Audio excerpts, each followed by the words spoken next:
So, ganito nga yung nangyari. Nagtatanong nga tong tropa nating si BM kung meron pa daw bang pwesto, no, para sa ambassador program ng Wild Forest. Mahal nga din daw kasi ngayon ang mga NFT doon. So, ako naman, uy, mahal pala. Di titignan ko ngayon yung marketplace. At ayun na nga, rumekta kagad ako sa marketplace mga tamago. At alam nyo ba, ito yung nakita ko. Ayon dito sa Mabis Market, under ng Wild Forest Packs, ang pinaka floor price kagad dito is 39 Ronin. Dito sa CoinGecko mga tamago, ang Ronin na isang piraso ay 200 piso. At yung 39 Ronin na sinasabi kong floor price dito sa Wild Forest ay nagkakahalaga ng 7,000 plus in peso. Aba, ba't hindi pala? So, umandar yung pagkaburaot natin at naalala ko bigla, top content creator nga pala tayo nung nakaraang season. Ayon dito mga tamago sa kanilang Discord, ang mga top content creators daw ay makaka-receive ng premium packs at ng 3 standard packs. Kaya naman nagmamadali tayong pumunta ulit dito sa marketplace at tignan ang mga presyo nito. Ayon dito sa Sky Mavis Marketplace mga tamago, ang standard packs ay nagkakahalaga ng 73 Ronin or $258.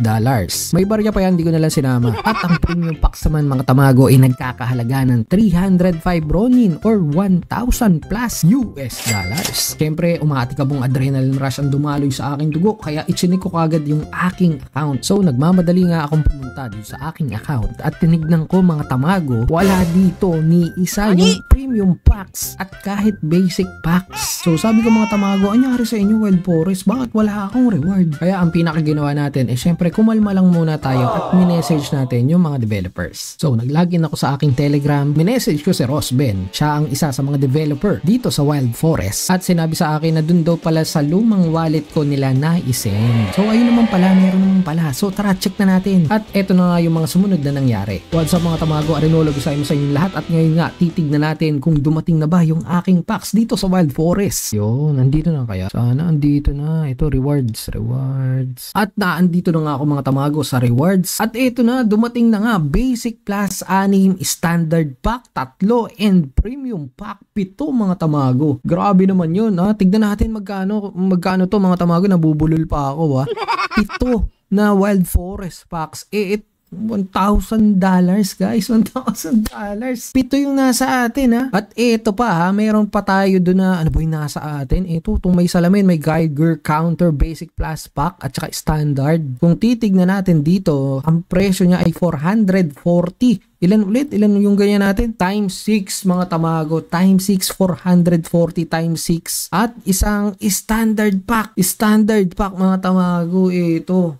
Ngayon, papaano natin to dadalhin sa ating wallet mga tamago ha? Wait lang ha, check natin. At sabi nga nila kung kailan talaga nagsasaya ka na, no, dyan biglang lumalabas yung mga problema.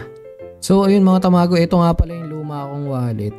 Ang problema ko kasi dito, anyway, hindi ko mo-connect tong account na to itong Ronin wallet ko na to dito sa Mavis. So hindi siya mapapapunta dun sa aking wallet.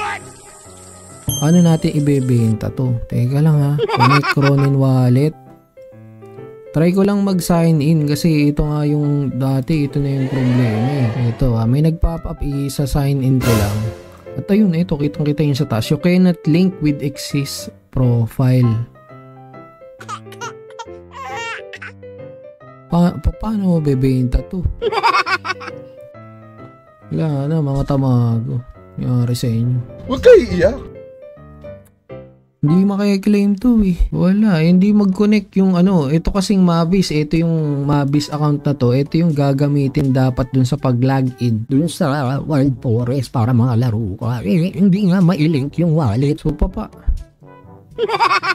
ayun lang. Kasalanan ng devs yan. So sa madalit sabi mga tamago, no, yung Mavis account ko hindi makakonekta dun sa Ronin wallet na pinagsenda nila ng pa-reward at mga packs. Pero syempre may naisip na tayong solution dyan. Huwag kayong mag-alala at ila-live natin to. At eto na, alamin nyo sa susunod na episode natin during our live stream kung paano nga ba natin ilalabas ito, i-transfer at mapapakinabangan yung mga packs na binigay ng Wild Forest. Medyo nag-panic ape lang si Tamago at ngayon okay na tayo at abangan nyo ulit ang susunod na kabanata dito sa adventures natin sa Wild Forest. Tulit sa may Tamago, ingat kayo. Tamago out. Halika na't sumama sa aming barangay, samahang masaya, ano pang hinihintay? Kung online games ang iyong gusto, dito ka sa guild ko, solid to. Sa aming community na puro makulit, mga hari na trash talk pero malupit. Bawal ang iyakin kapag ka natatalo, magpalit ka na ng bago at lumipat ka ng kampo. Gusto mo kumita habang naglalaro, diamonds mo araw-araw lalago. Baka kami yung guild na hanap mo, ang numero 1 Barangay Tamago.